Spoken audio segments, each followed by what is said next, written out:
সংগীত নাটক অকাডেমি নতুন দিল্লীৰ অধীনত সত্ৰীয়া কেন্দ্ৰ গুৱাহাটীয়ে চিপাঝাৰত কলা কৃষ্টি বিকাশ কেন্দ্ৰ চিপাঝাৰ আৰু দৰং জিলা প্ৰশাসনৰ সহযোগত চিপাঝাৰ উচ্চতৰ মাধ্যমিক আৰু বহুমুখী বিদ্যালয়ৰ যি খেলপথাৰ তাত চাৰিদিনীয়াকৈ চতুৰ্দশ অংকীয়া ভাওনা সমাৰোহ অনুষ্ঠিত কৰিলে আৰু ইয়াৰ লগতে দিনৰ ভাগত আলোচনা চক্ৰ অনুষ্ঠিত হৈছে অংকীয়া ভাওনা শংকৰী কৃষ্টি সংস্কৃতিক বিষয়ক আৰু ইয়াত বিভিন্ন দলে নাট ভাওনা পৰিবেশন কৰিছে তাৰ ভিতৰত মহাপুৰুষ শ্ৰীমন্ত শংকৰদেৱ গুৰুজনাৰ 4খনকৈ অংকীয়া নাট আৰু শ্ৰী শ্ৰী মাধৱদেৱ গুৰুজনাৰ 3খন ঝুমুৰা ইয়াত প্ৰদৰ্শন কৰিছে আৰু অসমৰ বিভিন্ন অংশৰ পৰা ইয়াত দল আহিছে মাজুলীৰ পৰা আহিছে যোৰহাট গোৱালপাৰা গুৱাহাটীৰ পৰা আহিছে ইয়াত স্থানীয় দল দৰং জিলাৰ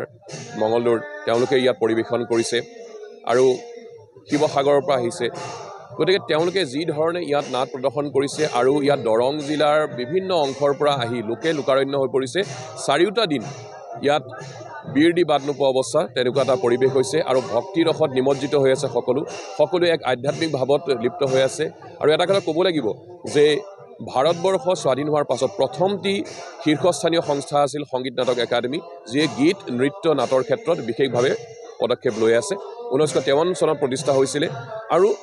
সংগীত নাটক অকাডেমি নতুন দিল্লীয়ে এটি প্ৰকল্প হিচাপে গুৱাহাটীত সত্ৰীয়া কেন্দ্ৰ আৰম্ভ কৰিছিল 2008 চনত আৰু সত্ৰীয়া কেন্দ্ৰৰ যোগেদি সত্ৰীয়া সংস্কৃতিৰ প্ৰসাৰ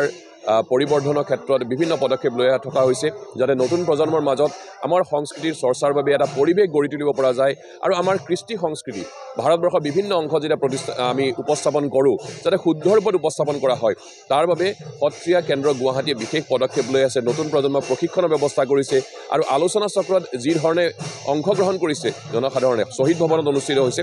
তাত বহুতো লোক প্ৰতিদিনে সমবেত হৈছে আৰু তেওঁলোকে এই আধ্যাত্মিক ভাৱৰ বিভিন্ন কথা জানিবলৈ পাইছে আৰু তেওঁলোকৰ যিখিনি খুদুৱনি তেওঁলোকে বক্তাসকলক প্ৰশ্ন কৰিছে বা তেওঁলোকৰ কিবা সংযোজন থাকিলে সেইখিনিও কৈছে